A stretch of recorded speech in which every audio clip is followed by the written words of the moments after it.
ఇన్నాళ్ళు జగన్మోహన్ రెడ్డి మూడు ముక్కలాట ఆడి రాష్ట్రాన్ని అధోగతి పాలు చేసి మనకి ఇప్పుడు రాజధాని అనేది లేకుండానే మ్యాపింగ్ లోనే లేకుండానే చేశాడు. అట్లాంటిది ఈ రోజు కూడా ప్రభుత్వం వచ్చి ఆ మ్యాపింగ్ కోసం ఇవాళ ఎంత అయితే పాదయాత్ర చేసి లోకేష్ బాబు దానికోసం కృషి చేశాడో, అమరావతి రాజధాని రైతుల ఆవేదనల్ని, ఆక్రందనల్ని, ఆడవాళ్ళని కొట్టిన దాన్ని మొత్తాన్ని ఎట్లయితే ఆయన కళ్ళతో గమనించి ఈ రోజు దానికోసం చట్టబద్ధత చేసి మనకు పెట్టుబడులు రావడానికి కూడా దానికి మంచి సంకల్పం ఒకటి చేశారు. దాని బట్టికి మాత్రం మంచి పరిణామంగా నేనైతే మాత్రం భావిస్తున్నాను.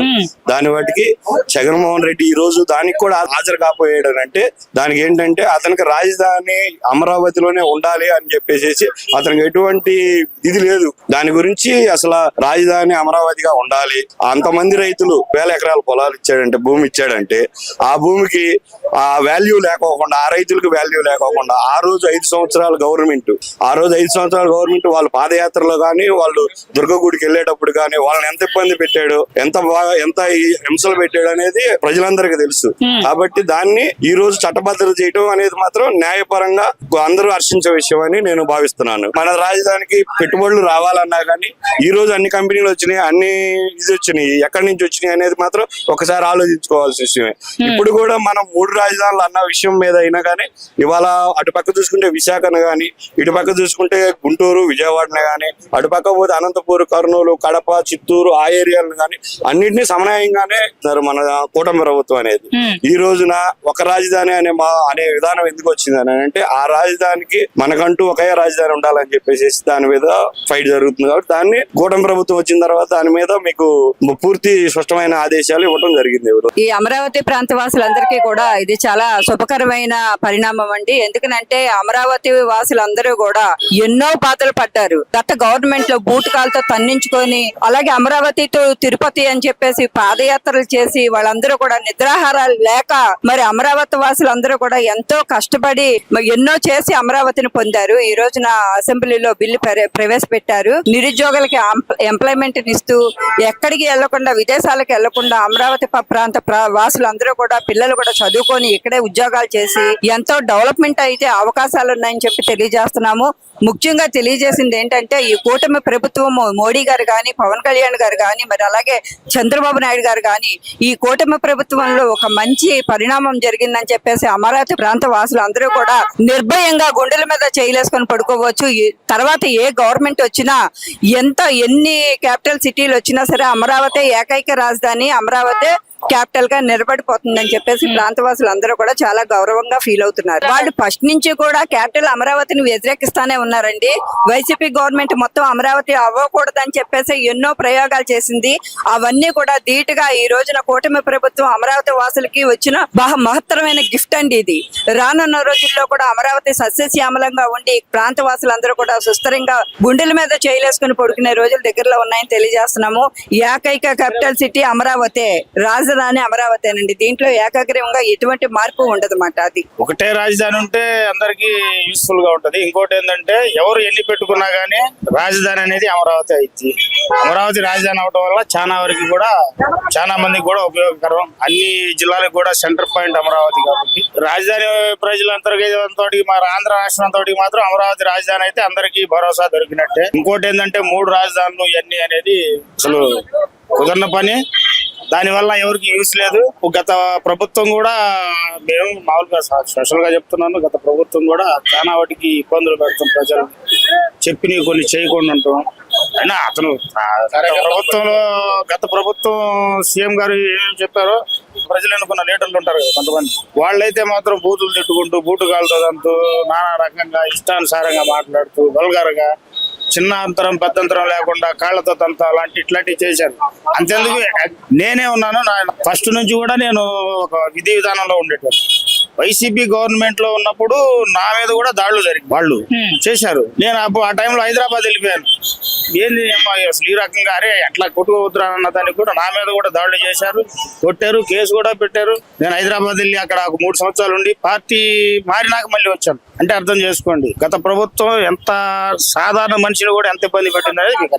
రాజధాని ఆయన ఎప్పుడైతే అమరావతిని రాజధానిగా పెట్టారో దాన్నే కొనసాగించినట్టే ఏ ప్రాబ్లం ఉండేది కాదు. మధ్యలో గవర్నమెంట్ మారటం ఒకటి, ఆయన 3 రాజధానులు అని చెప్పి పెట్టిన పెట్టుబడిదారులని అందరినీ ఇబ్బందులు పెట్టి ఇది చేశారు. అయితే ఇప్పుడు ఏంటంటే ఇప్పుడు ప్రజెంట్ వచ్చేసి అమరావతి శాశ్వత రాజధాని అయితే అందరికీ కూడా ఈ అమరావతి సరౌండింగ్ లో ఉన్న రైతులకు కానీ ఎవరికైనా కానీ పూర్తి భరోసా ఉండిద్దని అని చెప్పి నేను నమ్ముతున్నాను. ఏమంటే ఇంటికి పెద్ద దిక్కు లేకుండా ఇల్లు ఎలాగుంటదండి, రాజధాని లేకుండా రాజ్యాంగం ఎలాగుంటదండి? ఏంటి ఆ మాటలు అలా మాట్లాడవచ్చా? రాజధాని అనేది కంపల్సరీ ఉండాలి. దాన్ని అటు అటు డివైడ్ చేయకూడదు. ఒకళ్ళు చేసినప్పుడు దాన్ని మనం కూడా సహకరించాలి. అంతేగాని ఈ పిచ్చి మాటలు పిచ్చి పనులు చేయకూడదు. ఏదన్నా మానసికంగా ఇబ్బంది ఉంటే డాక్టర్ని చూపించుకోమనండి, కానీ ఇలాంటి వ్యాఖ్యలు చేయవద్దని నేను మనవి చేసుకుంటాను. ఏమండి అక్కడ ఉన్న ప్రజలకి ఈయన రెచ్చగొట్టడం తప్ప వేరేది ఏం లేదు. ఇప్పుడు ఇక్కడ రాజధాని పెట్టారు, అందరికి సెంటర్ ప్లేస్ లో ఉంది, అందరికి అవకాశంగా ఉంది. కానీ ఈ మళ్ళీ కొత్త వ్యాఖ్యలు ఇవన్నీ ఏంటంటే ఏమన్నా పిచ్చా లేకపోతే ఏంటో నాకు అర్థం కావట్లేదు. ఏమండి అమరావతిలో వేస్తులు ఉన్నారు, ఇక్కడ ఉన్నారు, అక్కడ ఉన్నారు, ఇవన్నీ పిచ్చి మాటలండి. ఇప్పుడు అమరావతి అనేది అందరికి సెంటర్ అయిన ప్లేస్, అందరూ వస్తానికి అవకాశం ఉన్న ప్లేస్ కాబట్టి ఆ రోజు ఆయన అది చేశారు, అది బాగుంది. మళ్ళీ దాన్ని చెడగొట్టి అక్కడ అంటారు ఇక్కడ అంటారు, ఇవన్నీ పిచ్చి మాటలండి. ఇలా చేయకూడదు. ఒక నాయకుడు అయ్యి ఇలా చేయకూడదు. మనం సపోర్ట్ చేసి ఆ బాగుంది అని మనం ఏదన్నా సలహా ఇవ్వాలి తప్ప ఇలాంటి పనులు చేయకూడదు. ఆయనకి ఏదో మైండ్ పనిచేయట్లేదేమో నాకు అనుమానం. రాజకీయంగా ఒక వైపును ఆయన మానసికంగా కూడా పరిస్థితి బాగలేదు. ఒకసారి వైజాగ్ హాస్పిటల్లో చూపించుకుంటే మంచిదేమో అని నేను అనుకుంటున్నా. ఏమండి చంద్రబాబు గారు అవ్వచ్చు, ఎవరన్నా అవ్వచ్చు, ఒక కూటమి ప్రభుత్వం కలిపి ఒకటి పెట్టిన తర్వాత మళ్ళీ దాన్ని మార్చడం, మళ్ళీ ఇక్కడ నుంచి తీసి అక్కడ పెట్టడం, ఇవన్నీ ఏంటండి? ఇవన్నీ పిచ్చి పనులు కదా. ఎక్కడైతే ఏమైంది రాజధానము మనకి దగ్గర కదా, ఇది అన్నిటికీ సెంటరు, అన్ని విధాలుగా ఆలోచించే కదా ఇక్కడ నిర్ణయం తీసుకున్నారు. మళ్ళీ ఇవన్నీ ఎందుకో పిచ్చి మాటలు పిచ్చి పనులు చేయటం అది పద్ధతి కాదు. 3 రాజధానులు ఏంటంటే అసలు ఒక రాజధాని అన్నారు, పద్ధతిగా ఉంటుంది, బాగుంటుంది, నలుగురికి రావడానికి సెంటర్ గా ఉంది. ఇది అన్ని విధాలుగా రోడ్లు కూడా వేశారు, ఇంకా డెవలప్ చేస్తారు. మేము కూడా ఇక్కడ విజయవాడలో మనం రాజధానిలో ఉంటున్నామని గర్వంగా చెప్పుకునే హక్కు మాకు కూడా ఉంటది. ఇప్పుడు ఆ రోజున అధికారంలో ఉన్న కాంగ్రెస్ పార్టీ బీజేపీ రెండు కలిసి ఆంధ్ర రాష్ట్రాన్ని విడగొట్టి తెలంగాణ ఆంధ్ర ప్రాంతంగా విభజించినాయి. కొంతకాలము అక్కడ తెలంగాణలో ఉండి పరిపాలన సాగించారు. మన ఆంధ్రప్రదేశ్ అయిన ఆంధ్రాలో కూడా మనం డెవలప్ చేసుకోవాలి, ఒక రాజధానిని నిర్మించుకోవాలనే ఉద్దేశంతో ఆ రోజున చంద్రబాబు నాయుడు గారు ఆయన 2014లో ముఖ్యమంత్రిగా ఎన్నికైనప్పుడు అక్కడి నుంచి తెలంగాణ నుంచి వచ్చి ఆయన ఒక బస్సులో ఉండి ఇటు శ్రీకాకుళం నుంచి కానివ్వండి అన్ని విధాలు కూడా సెంటర్ పాయింట్ ఉండితే బాగుండిద్ది అనే ఆలోచనతో ఆయన మేధావుల్ని మరి అలాగే న్యాయ నిపుణుల్ని అందరినీ కూడా సంప్రదించి ఎలాంటి ఆక్షేపం లేకుండా అమరావతి రాజధాని ఉండాలనే ఆలోచనతో అందరూ కూడా ఆ రోజున 2014లో అసెంబ్లీ సమావేశాల్లో ఇదే జగన్మోహన్ రెడ్డి గారు 2014లో ఇక్కడ 34,000 ఎకరాలు కాదు ఇంకా ఎక్కువ కావాలి, రాజధాని అమరావతి ఉండాలి, మరి అమరావతిని రాజధానిగా డెవలప్ చేయాలని ఆయన శాసనసభ సాక్షిగా ఈ రోజు మనం రికార్డులు తిరిగేసిన కూడా ఆయన చెప్పిన మాటలు, ఆయన చెప్పిన ప్రసంగం క్లుప్తంగా వినపడింది. ఆ విధంగా చెప్పిన జగన్మోహన్ రెడ్డి గారు రాజధాని అమరావతి కాదు, అమరావతి మునిగిపోయిద్ది, అమరావతి పనికిరాదు రాజధానికి, ఇది శ్మశానంగా ఉంది అని చెప్పి విమర్శించి ఆయన 3 రాజధానులు అని చెప్పారు. అదే 2014లో చంద్రబాబు నాయుడు గారు నిర్మించిన రాజధానిలోనే మీరు పరిపాలన సాగించారు. అదే హైకోర్టు, అదే సెక్రటరియట్, కానీ మీరు 3 రాజధానులు అని చెప్పి మీరు పబ్బం గడుపుకోవాలనే ఉద్దేశంతో రెచ్చగొట్టి 3 ప్రాంతాల వాళ్ళని 3 రాజధానిలో ఎక్కడైనా ఒక ఇటుక వేశారా అని చెప్పి మేము అడుగుతున్నాం ఈ రోజున. ఇప్పుడు ఈ మావిగన్ అనేది 2014లో ఆయనకి తెలియదా? 3 రాజధానులు అన్నప్పుడు తెలియదా? అంటే ఇప్పుడు ఏంటంటే కొత్తగా కొన్ని ప్రాంతాల వాళ్ళని రెచ్చగొట్టి ఆయన పబ్బం గడుపుకోవాలనే ఆలోచనలోనే ఉన్నారు. మేము ఒకటే చెప్తున్నాము, మీరు చేసింది తప్పు, మీరు పొరపాటు చేశారు. ఒక ఆలోచన, ఒక విధానము, అస్సలు రాజ్యాంగం మీద ఆయనకి ఎలాంటి అవగాహన లేదు. ప్రతి విషయం కూడా ఆయనకి రాజ్యాంగం పట్ల ఆయనకు ఒక అవగాహన అనేది లేదనేది అని వినిపిస్తుంది. అవగాహన లేదు ఆయనకి. ఒక మెంటాలిటీ, ఒక విధానము, ఒక పద్ధతి ప్రకారము యావత్ భారతదేశంలో కూడా 3 రాజధానులు అనేది ఎక్కడా లేదు. ఒకే రాజధాని. అసలు రాజధాని అనే పదమే రాజ్యాంగంలో లేనప్పుడు మీరు 3 రాజధానులు అని చెప్పి ఎలా చెప్పగలిగారు ఆ రోజున? రాజధాని మనకు లేదు. చంద్రబాబు నాయుడు గారు ఆ రోజుల్లో మన మోడీ గారు అమరావతి వచ్చి శంకుస్థాపన చేసి చాలా ఎమ్మెల్యేలు, ముఖ్యమంత్రులు, ఎంపీలు, ఎమ్మెల్యే అందరూ అక్కడికి వచ్చారు, వచ్చి శంకుస్థాపన చేశారు, మట్టి కూడా తీసుకెళ్లారు. ఆ రోజుల్లో ఇక మన టైం బాగోలేక జగన్ అన్నయ్య వచ్చాడు. వచ్చిన తర్వాత అతను అమరావతి గురించి, పోలవరం గురించి ఏం పట్టించుకోవాలా. అతను నేను చేస్తా, ఇది చేస్తా, అది చేస్తా అని చెప్పేసి 3 చేయాలా 4 చేయాలని లెక్కేసుకొని అతను దాన్ని పట్టించుకోలేదు. అది వెనక్కి వెళ్ళిపోయింది. అయితే మన కూటమి పార్టీ గెలిచిన తర్వాత అమరావతి పోలవరం పని చాలా జోరుగా జరుగుతున్నాయి. ఇక పని గురించి ఆలోచించలేదు. డెవలప్ చెయ్యాలా అంటే మన ముఖ్యమంత్రి చంద్రబాబు నాయుడు గారు అతని వల్ల అయితే ఇక జగన్ వల్ల అవదు. ఎందుకంటే అతను నిమిషానికి మాట్లాడుతున్నారు, ఏం మాట్లాడితే ఎవరికి అర్థం కావట్లా. అతనికి అవకాశం ఇచ్చారు, ఒకసారి అవకాశం ఇచ్చిన తర్వాత కూడా అతను అవకాశాన్ని నిలబెట్టుకోలేదు. ఏంటంటే నేనే అని చెప్పేసి అతను పక్కన సలహాదారులు కూడాను ఎలా సలహా ఇస్తారంటే ఎదురు కొట్టినట్టు మాట్లాడతారు. ఏంటంటే అతను ఎక్కిన తర్వాత ఒక్క ఇటుగా కూడా పేర్చలేదు, పని కూడా మొదలు పెట్టాదనా. అతను ఏంటంటే మంచి పని చేసినోడికి ఎవడెవడు పొల్లెట్టినట్టు అతను వచ్చి మధ్యలో వచ్చి అతను ఏదేదో చెప్తున్నాడు అతను. ఎందుకంటే అది ఏం చేయాలి అర్థం కావట్లా. ఆల్రెడీ ఏంటంటే అన్ని సీట్లు గెలిచి కూడా అంత మెజార్టీ వచ్చి కూడా మళ్ళీ తక్కువ సీట్లు అతను జారిపోయాడు. ప్రజలు చూస్తున్నారు అందరూ. ఎందుకంటే అతను ఏం చేశాడు, ఎలా చేశాడు అందరూ తెలుసు. అయితే మళ్ళీ మన చంద్రబాబు నాయుడు 4వ సారి ముఖ్యమంత్రి అయ్యారు అంటే ప్రజలందరూ మంచి బలం ఇచ్చారు, కూటమి పార్టీ బలం ఇచ్చారు. అతను ఆలోచన పని అవుతుంది. డెవలప్ చేయాలా అంటే చంద్రబాబు నాయుడు గారు చేస్తారు, చూపిస్తారు పనితనం. అతను నిద్రపోడు, నిద్రపోనేవాడు. పని అదే విధంగా అవ్వాలా వచ్చి కృషి చేస్తున్నారు. ఈ పని అవ్వాలంటే డెవలప్ అవ్వాలంటే మనకి పేరు రావాలని మొత్తం ఇండియా మొత్తం కూడా చంద్రబాబు నాయుడు గారు పని మొదలుపెట్టి ఆ పని కంపల్సరిగా చేసి మొదలుపెట్టి పూర్తి చేస్తారు. అది గత 5 సంవత్సరాలు బట్టి మన రాష్ట్రానికి రాజధాని ఏది అంటే చెప్పుకోలేని పరిస్థితిలో ఉన్నాం మనం. అలాంటి ఈ రోజు గర్వంగా మా ఆంధ్రప్రదేశ్ రాజధాని అమరావతి అని చెప్పుకునే పొజిషన్ లో ఉన్నాము. తెలుగువాడికి గర్వపడే రోజు తీసుకొచ్చారు ఈ రోజు. ఆ రైతులకు కూడా ఇన్నాళ్ళు ఏంటి మన పరిస్థితి అనే నిద్రలేని రాత్రులు, చాలా మంది చనిపోయిన పరిస్థితులు కలిగినాయి. అలాంటి వాళ్ళందరికి కూడాను అంటే మళ్ళీ అలాంటి పరిస్థితి రాకూడదనే కదండి ఈ రోజు నిన్న జరిగింది. కాబట్టి మళ్ళీ అలాంటి పరిస్థితి వెనకటి పరిస్థితి రాదనే కోరుకుంటున్నాము. రాదనే నమ్మకం కూడా ఉంది నిన్నటి జరిగిన విషయానికి. వచ్చి చూస్తే సార్ ఏదైనా మనం ఒక ఆర్డినరీగా ఒక సొంత గృహం నిర్మించుకోవాలంటేనే 6 నెలల నుండి సంవత్సరాల వరకు పడుతుంది. అలాంటిది ఒక రాజధాని నిర్మించడం అనేది ఒక ఓవర్ నైట్ లోనో లేకపోతే ఒక నెలలోనో 6 నెలలోనో అయ్యేది కాదు. నిదానంగా జరిగిద్దండి, అది ఖచ్చితంగా జరిగిద్దండి. ఎక్కడో కూర్చొని ఏదో అనుకోవడం కాదు. లాస్ట్ 5 ఏళ్ల పరిస్థితి చూసుకుంటే ఇప్పుడు ఖచ్చితంగా ఉందండి. అభివృద్ధి అనేది ఖచ్చితంగా ఉంది. తెలుగు వాడి ఆత్మగౌరవాన్ని నిలబెట్టినట్టు అండి. ఎక్కడికి వెళ్ళినా కూడా ప్రపంచ దేశంలో మాది అమరావతి రాజధాని అని చెప్పుకోవడానికి గర్వపడే పరిస్థితి తీసుకొచ్చారండి.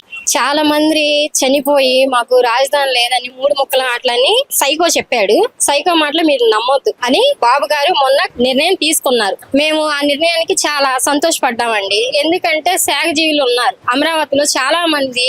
ఎంతమంది రైతులు కష్టపడి ఆ ఉద్యమం చేస్తే వాళ్ళని కొట్టి చంపేసి చాలా చిత్రవదలు చేశారు. మీరు అబద్ధాలు నమ్మొద్దు, నిజాలు చూడండి. ఇప్పుడు యువతను చూసి మీరు మాట్లాడండి. వాళ్ళు ఇస్తామన్న ఉద్యోగాలు దేనికైనా గానీ కూటమి ప్రభుత్వం బాగా పనిచేస్తుందండి. మనం 3 తండ్రులను కాదు ఒకే తండ్రిని ఎంచుకోవాలి. ఒకే తల్లికి పుడతాం మనం, 3కి పుట్టంగా. అలాగే మనకి రాజధాని ఒకటే అమరావతి చెప్పొచ్చు. మా రాజధాని సార్ మాకు చెప్పారు ఈ రోజు, అమరావతి మన రాజధాని, ఒకటే రాజధాని అని. 3 ముక్కల ఆటలు వద్దు మాకు. ఒకటే మాట ఒకటే బాటలో మేము నడుస్తామండి. బూటకం మాటలు బూటకం వరాలు మాకు వద్దు. ఒకటే మాట ఒకటే పాట, రాజధాని అమరావతినే మేము నమ్ముతున్నామండి. నమ్మి ఈ రోజు మీకు మీడియా ఎదురుగా ఇంత ధైర్యంగా గుండె మీద చేసుకొని చెప్తున్నాం. మేము ఇటుకు రాయి కట్టింది అమరావతి కోసమే మన చంద్రబాబు నాయుడు గారు. ఆ ఇటుకని కదిలిటాకి ఎవరి వల్ల కాదు, ఇది మాత్రం కన్ఫర్మ్. ఇప్పుడేమో అంతా అప్పుడు బిచ్ కంప పెరిగిపోయి అంతా ఏమీ లేదుగా. వాళ్ళు బ్రహ్మాండం పనులు జరుగుతున్నాయి, విపరీతంగా పనులు జరుగుతున్నాయి. అనుకున్న టైంకి అయిపోయింది రాజధాని. పోలవరం కూడా అయిపోయింది. అది అంతా పనికి మాలిన ఆలోచన. ఇది ఆడవలేక ఏదో అదేని ఇదే ఒక్క చేయడం ఏమి కాదు. అసలు 3 రాజధానులు లేదు అసలు. ఎక్కడ ఉండవు ఒక్క రాజధాని, అదే అమరావతి రాజధాని అంతే. ఖచ్చితంగా ఎవడు వచ్చినా ఏమి చేయలేడు. ఇక కొత్త కూర్చోవటమే. పార్లమెంట్ పంపిస్తారు, పార్లమెంట్ బిల్లు పాస్ అవుతుంది కంపల్సరీగా. మోడీ చేస్తాడా పని.